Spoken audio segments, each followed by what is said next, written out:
Saludos. Hoy vamos a analizar una historia que parece de verdad sacada de la ciencia ficción. Pero no, está ocurriendo ahora mismo, a solo 25 años luz de nosotros. Imaginen un drama cósmico captado casi en directo. Dos mundos, en plena formación, que chocan con una fuerza inimaginable y acaban hechos polvo.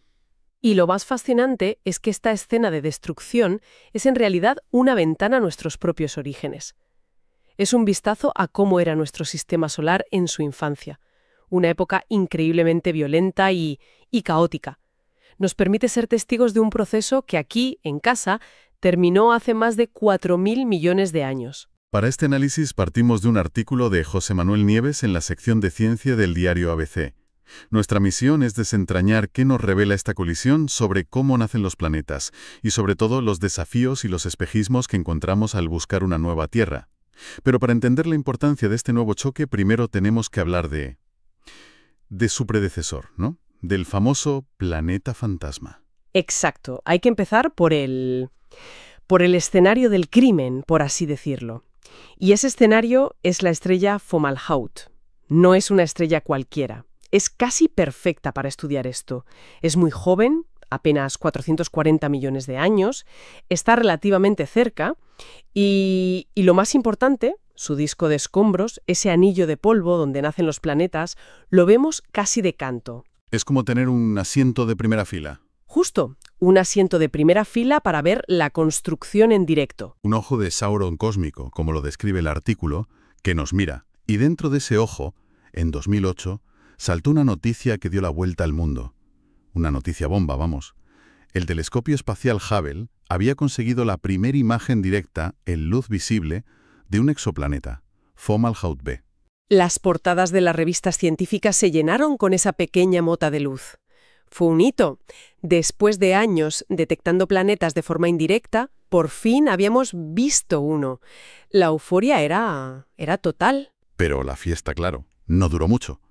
Ese supuesto planeta empezó a comportarse de una forma muy extraña. Es donde la historia de detectives empieza de verdad. Primero, la órbita no cuadraba. No seguía las leyes de Kepler como debería. Se movía en una trayectoria extrañísima, casi como si fuera a escapar del sistema. Luego, era muy brillante en luz visible, pero prácticamente invisible en el infrarrojo, algo que no tiene ningún sentido para un planeta gigante y gaseoso que debería emitir calor. Claro. Y la gota que colmó el vaso fue que, con cada nueva observación del Hubble, el punto de luz era más tenue y más difuso. O sea que se estaba desvaneciendo. Exacto. Se estaba expandiendo y disipando. Para 2014 había desaparecido por completo. La conclusión fue demoledora y fascinante a la vez. Nunca había sido un planeta. Vaya. Lo que el Hubble fotografió en 2008 fue la nube de escombros en expansión de una colisión masiva que había ocurrido poco antes. Era el fantasma de un choque, no un mundo. Entendido. Un primer misterio resuelto, aunque con un giro de guión espectacular. Y cuando parecía que la historia de Fomalhaut ya había dado todo de sí, el sistema nos tenía reservada otra sorpresa. ¿Y qué sorpresa? Los astrónomos, liderados por Paul Kallas, de la Universidad de California, siguieron observando la zona, en parte para estudiar los restos de aquel planeta fantasma, claro. Y en 2023, en una parte completamente diferente del anillo, apareció de la nada un nuevo punto de luz. Otro. Lo bautizaron Fomalhaut CS2. Después del fiasco del planeta fantasma, me imagino que los astrónomos fueron con pies de plomo. Sospecharon desde el principio que era otra cosa. Sospecharon desde el principio, sí. La experiencia es un grado. Kallas lo describe con un asombro que casi se puede palpar en sus palabras. Cito textualmente del artículo. Sin duda, esta es la primera vez que veo aparecer un punto de luz de la nada en un sistema exoplanetario. Es una frase muy potente. Es que es el tipo de frase que un científico dice cuando la realidad supera por completo sus modelos. No estaban buscando esto, nadie lo esperaba. Y, por supuesto, no era un planeta. ¿Qué va? Era la misma obra, pero esta vez la habían pillado justo al principio. Lo que el Hubble captó no era la luz reflejada de un planeta estable, sino el brillo, el resplandor de un choque catastrófico, una colisión a una escala descomunal entre dos planetesimales. Pudieron ver el fogonazo inicial y cómo empezaba a expandirse la nube de polvo. Vale, vamos a desempaquetar ese término. Planetesimales. El artículo los llama los ladrillos de los planetas, lo que me parece una imagen muy potente. Es la mejor analogía, de verdad. Para entenderlo, tenemos que rebobinar nuestra propia historia hasta hace unos 4.600 millones de años. Nuestro sistema solar era un disco caótico de gas y polvo. La gravedad empezó a actuar, pero al principio, muy lentamente.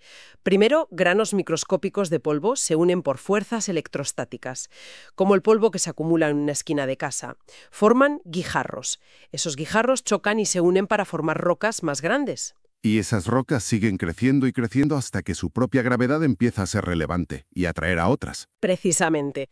Cuando alcanzan un tamaño de entre 10 y 100 kilómetros de diámetro, es cuando los llamamos planetesimales. Ya no son simples rocas, son embriones de mundos, proyectos de planeta, con la masa suficiente para influir en su entorno. Y a partir de aquí, el juego cambia. Ya no es un crecimiento lento. No, se convierte en una batalla campal. Una especie de juegos del hambre a escala cósmica. O creces o te destruyen. Totalmente. En ese disco protoplanetario superpoblado, las órbitas se cruzan sin parar. Pensemos en una autopista con millones de coches sin carriles ni frenos. ¿Los choques son inevitables? Claro. Y aquí hay dos posibles resultados. Si la colisión es relativamente suave, a baja velocidad, los cuerpos se fusionan. El más grande se come al más pequeño y crece. Así nació la Tierra, Bombardeo tras bombardeo, fusión tras fusión, acumulando masa y calentándose hasta ser una bola de magma. Pero si el choque es demasiado violento, a alta velocidad. Pues que acaba todo hecho añicos. El resultado es la destrucción total. Los dos cuerpos se desintegran, volviendo a convertirse en el polvo del que surgieron. Y el proceso de construcción tiene que empezar de nuevo en esa zona. Que es justo lo que hemos visto en Fomalhaut. Exactamente. Lo que el Hubble ha fotografiado es un proyecto de planeta que ha fracasado de la forma más espectacular posible. Es selección natural astrofísica. Y la clave, como decías al principio, es la edad de Fomalhaut. Al tener solo 440 millones de años, estamos viendo una foto de cómo era nuestro propio sistema en su juventud. Una juventud terrible. Los geólogos tienen un nombre muy apropiado para esa primera era de la Tierra, el Eón Ádico, en referencia a Hades, el inframundo griego. Un infierno, vamos. Era un infierno, un mundo de magma bombardeado sin cesar por planetesimales. Lo que vemos en Fomalhaut es una postal de nuestro propio infierno formativo. A veces, cuando miro estas imágenes, no puedo evitar pensar en la increíble suerte que tuvimos.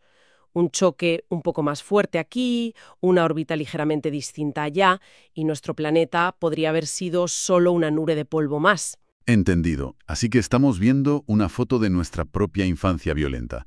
Pero si es un proceso, digamos, tan común en la formación de planetas, ¿por qué los astrónomos están tan sorprendidos? El artículo dice que aquí hay un verdadero rompecabezas estadístico. Aquí es donde el descubrimiento se vuelve realmente desconcertante para los teóricos.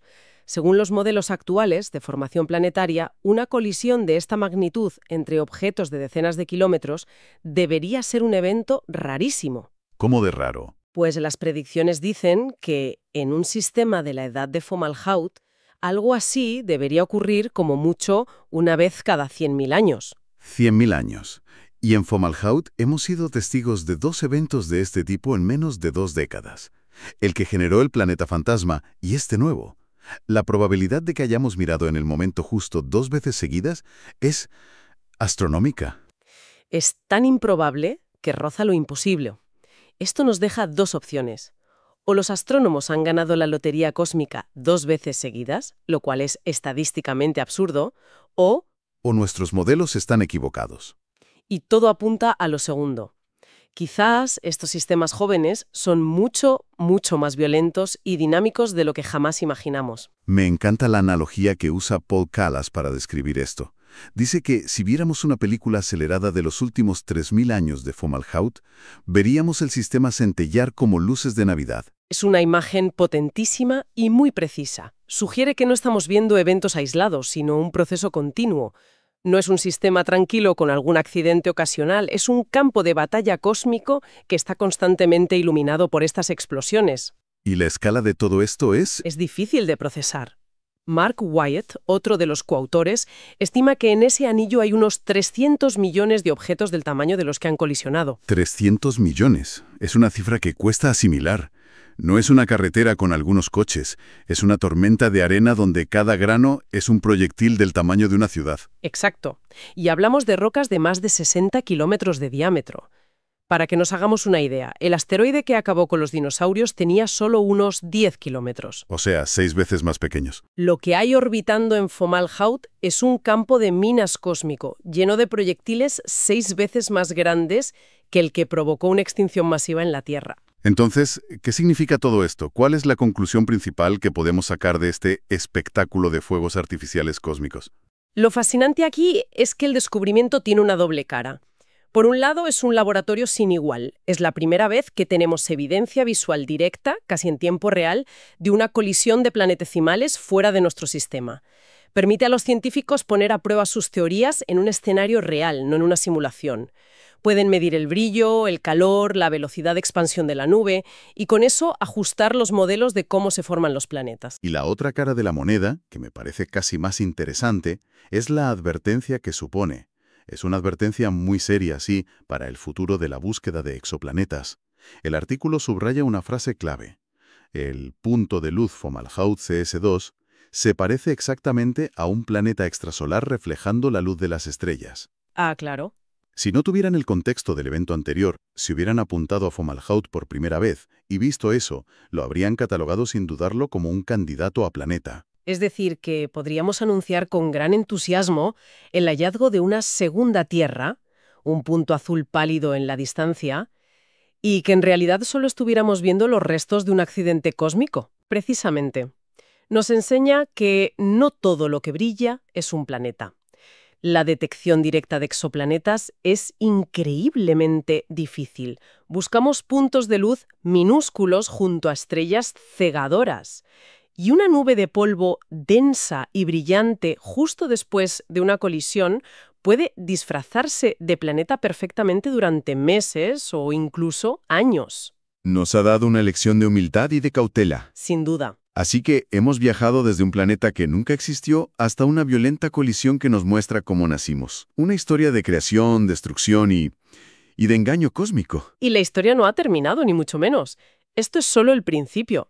Los investigadores ya tienen tiempo reservado con el telescopio espacial James Webb. El Hubble ha hecho un trabajo increíble, pero es que el Webb juega en otra liga, sobre todo en el infrarrojo. Claro. Con su instrumento NIRCam, no solo verán la nube de polvo con una claridad sin precedentes, sino que podrán hacer algo que hasta ahora era impensable, analizar su composición química. Una autopsia a distancia de los ladrillos de un mundo que nunca llegó a ser. ¿Y qué buscan exactamente? Buscan la recita de un planeta. Podrán usar espectroscopía para descomponer la luz infrarroja que atraviesa la nube y buscar las huellas dactilares de diferentes moléculas. Quieren ver si hay silicatos, que formarían la roca y el manto de un planeta como la Tierra. Buscarán compuestos de carbono, los ladrillos de la química orgánica. Y, sobre todo, buscarán la firma del agua, en forma de hielo. Encontrar agua sería la gran noticia, imagino. Sería revolucionario. Demostraría que los planetesimales, como los cometas de nuestro propio sistema solar, ya transportaban el agua y los ingredientes básicos para la vida desde las primeras etapas. Confirmaría que los mundos nacen, por así decirlo, precargados con el potencial para ser habitables. Sería como encontrar los planos y los materiales de construcción de una casa en medio de los escombros de una demolición. Exacto, esa es la idea. Lo que nos deja una última idea para reflexionar. Una que cambia un poco la perspectiva de nuestra búsqueda de vida ahí fuera. Sí, siempre buscamos en las estrellas mundos estables, tranquilos, lugares parecidos al nuestro, capaces de albergar vida.